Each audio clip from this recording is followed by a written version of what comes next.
আরেকটা জিনিস বলেন, আমাদের এই জীবনে অনেক কাজ করি আমরা।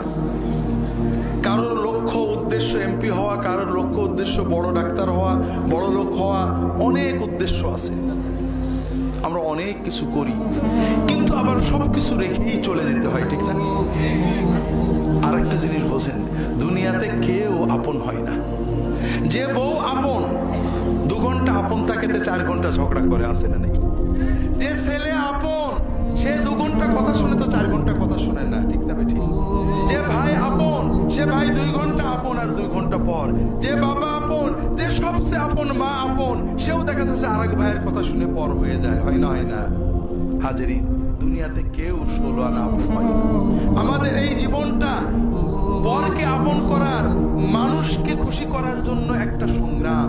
ছোটবেলায় বাবা মাকে খুশি করার চেষ্টা করেছি, পারিনি, কত মারছে, ঠিক না বেঠিক? বড় হয়ে বান্ধবীদের বন্ধুদের খুশি করার চেষ্টা করছি, থাকেনি, ঠিক না বেঠিক?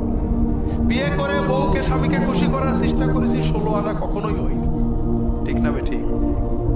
কর্মক্ষেত্রে, জীবনে, সব জায়গায় আমরা 12 আনা ব্যর্থ, যদি 4 আনা সফল হই, ঠিক না বেঠিক? একজনই আছেন যাকে আপন করলে তিনি কখনো পর হন না। কে?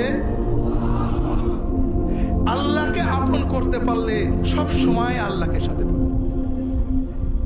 যদি আল্লাহকে আপন করে নিতে পারেন, আপনার বিপদে আপদে কষ্টে দুঃখে সব সময় মনে হবে আল্লাহ আপনার সাথেই রয়েছে।